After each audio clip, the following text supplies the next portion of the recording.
Oli had a little blip regards to semi-final loss to rivals Man City.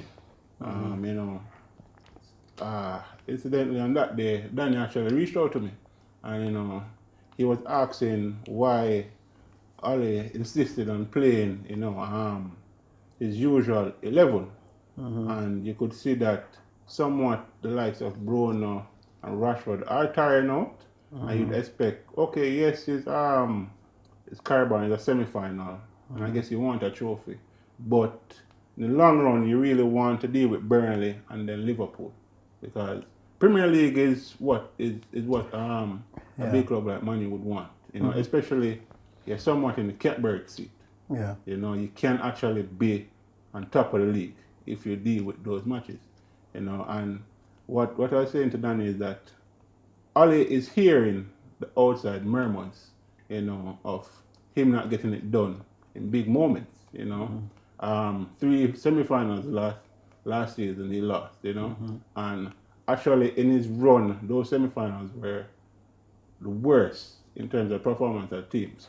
So he's aware of that he needs to deliver, and I guess he wants to get to a final quickly and then move along for the league. What is your say on the decision that he made to try get into the final? Was it foolhardy? No, I don't think it's a bad decision. And what I'll say is that out of the 3 semi-finals that he lost last season, I think we played Sevilla as well, and I thought the team generally played well. I think it was 2 defensive mistakes that cost us that game, but in midfield, playing against a ball handling side, I don't think we had a bad game. We didn't finish our chances, we created a lot of chances, and we made 2 mistakes at the back, which, cost us the game. So I didn't think it was as poor like when we played Chelsea or Man City at the time. No, I think he should have gone for the match. If you looked at Man City's side as well, they went for the match. If you look at even Tottenham's side against Brentford, they went for the match. That is true. Right? So side. I think all Premier League teams actually went for attack that semi-finals. Where I blame him is where some of the players that he started, he persists with Lindelof when you have a fit Eric Bailly who's playing extremely well. So if you're going out with your first team and you have pace at the back, why start Lindelof? Why not start Eric Bailly? You persist with Scott McTominay, right? And not playing Van de Beek, right? And I couldn't get it. I don't understand it. So those to me, and you persist with Luke Shaw instead of Alex Telles, right? And those 3 positions to me is pretty much what cost us that game, right? And the ball in transition wasn't smooth enough from Luke Shaw, from Scott McTominay. The backline sit back because of the fear of the ball over the top. So the 2 defensive midfielders sit back more. So the entire how we play overall change, right? And then Man City play a good game as well. So I don't blame him for picking a strong side.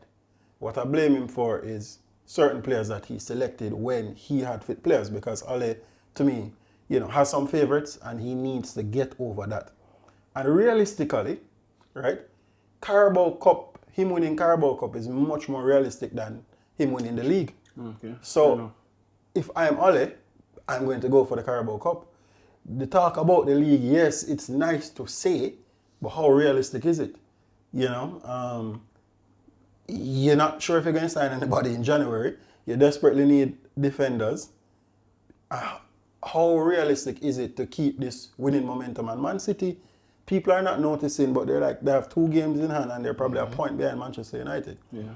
Depending on how the game go against Liverpool, they're ahead without you actually seeing it, right? So, and they're on form. And we know when Man City is on form, it's not, okay, we're on form for now, we're going to start losing it. They could potentially win every match from now to the end of the season. That's how they go on. That's how they start firing. And they're doing it without an actual number 9. Aguero don't drop in the team yet. So just imagine when they fit Aguero back in the team, how that's going to look. So I can't fault him for going for that match. Play strongest team. I just think some of the players he selected, I don't agree with as the strongest team.